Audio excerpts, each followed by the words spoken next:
আসসালামু আলাইকুম।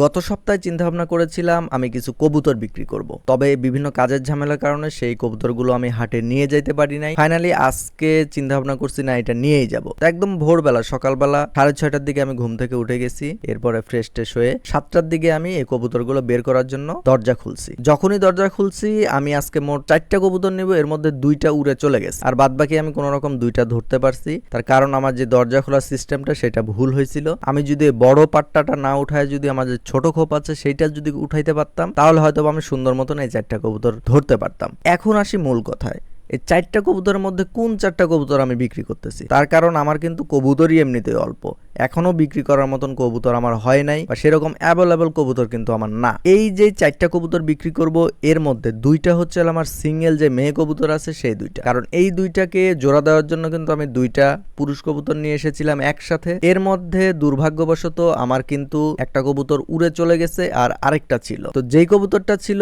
সেইটার সাথেই আমি আমার যে 2টা মেয়ে কবুতর ছিল সিঙ্গেল সিঙ্গেল করে আমি দীর্ঘ 15 দিন চেষ্টা করছি যে কোনো একটার সাথে যেন সে মিলে তার সাথে জোড়া নেয়, কিন্তু সে কোনো মতভাবেই জোড়া নিচ্ছে না। ফাইনালি অনেক দুঃখ কষ্ট নিয়েই চিন্তা করলাম যে না, এই কবুতরটা রাখবো না, এর প্রতি মায়া রেখে লাভ নাই, এগুলোকে বিক্রি করে ফেলবো। আর বাদ বাকি আসে 2টার মধ্যে একটা পুরুষ আমি কিনে এনেছিলাম ওই একটা, আর গতকালকে যখন বৃষ্টি হয় বিকেল বেলা তখন আমার একটা লাল কবুতরের যে বাচ্চা সে উড়ে খোপের মধ্যে আসার কিছুক্ষণ পরে মারা যায়। পরবর্তীতে সেই কবুতরটা আমি খোপ থেকে নামানোর পরে দেখি তার গলার এক সাইড দিয়ে কেরম জানি ছিলা, মনে হচ্ছে কিছুর সাথে সে হয়তো বা বাড়ি খাইছে আর না হইলে অন্য কবুতর তাকে ঠোকাইছে, যার কারণে সেইটার যে একটা জোড়া ছিল সেই জোড়া বাচ্চাটা। মোট হলো আমার 4টা কবুতর, এর মধ্যে তো 2টা ধরতেই পারলাম না, 2টা ধরছি। এই 2টা আজকে বিক্রি করব ইনশাল্লাহ। সামনে হাটের দিন আমি বাদ বাকি 2টা আমি বিক্রি করে ফেলবো। তো যাই হোক, এখন আমি হাটের উদ্দেশ্যে রওনা দিলাম। তো আমি আজকে কবুতর বিক্রি করার জন্য আমি আমার সাথে নিয়েছি আমার এক চাচাতো ভাই। সেই কবুতর বিষয়ে টুকটাক ভালোই জানে, আমাকে অনেক সময় অনেক রকম পরামর্শ দেয়।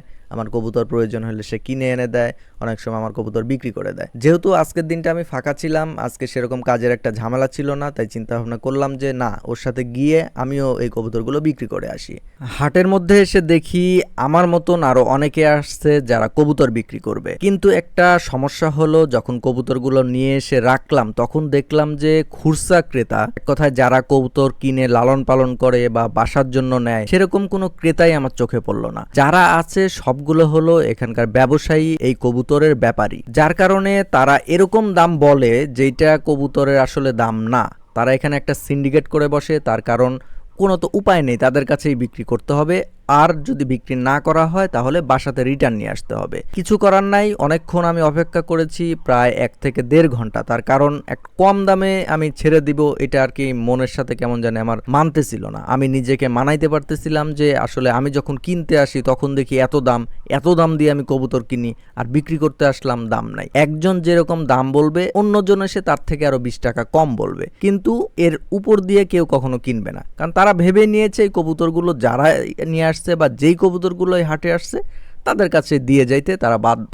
যাই হোক, অনেকক্ষণ অপেক্ষা করার পরে অবশেষে আমি যেহেতু একটা বাচ্চা কবুতর আনছিলাম আর একটা অ্যাডাল্ট কবুতর, এই 2টাই আমি তাদেরকে দিয়ে যাই। এক কথায় মন খারাপ করেই রাগ করেই আমি দিয়ে চলে আসি। কবুতর হাটায় যাইতে হইলে এরকম একটা সাগর পাড়ি দিয়ে আমাদেরকে সেই কবুতর হাটা পৌঁছাইতে হয়। আমি আমাদের বাজারের লোকেশনটা বলতেছি, এইটা নাটোর জেলা বড়াইগ্রাম থানা জোনাইল বাজার। আমার এই ভিডিওটি এই কাজের সাথে সম্পৃক্ত ঊর্ধ্বতন কেউ যদি দেখে থাকেন, আপনার প্রতি বিনীত অনুরোধ, এই রাস্তাটি একটু সংস্কার করার ব্যবস্থা করে দিলে আমাদের সাধারণ যারা জনগণ আছি তাদের অনেক উপকারে আসবে। এখন পুরো বিশ্বে কিন্তু বিশ্বকাপ ফুটবলের একটা উন্মাদনা চলতেছে, হাট বাজার গঞ্জ মানে যেখানেই দেখবেন শুধু বিশ্বকাপ খেলা নিয়ে মাতামাতি। এখানেও দেখলাম একটি দোকানে অনেক লোকজন ভিড় করে সেই খেলাটি দেখতেছে, আমিও পিছন থেকে গিয়ে একটু খেলাটা দেখলাম। আজকের ভিডিওটি এই পর্যন্তই, দেখা হবে আবার নতুন কোনো ভিডিওতে। ততক্ষণ সবাই ভালো থাকবেন, সুস্থ থাকবেন। আল্লাহ হাফেজ, আসসালামু আলাইকুম।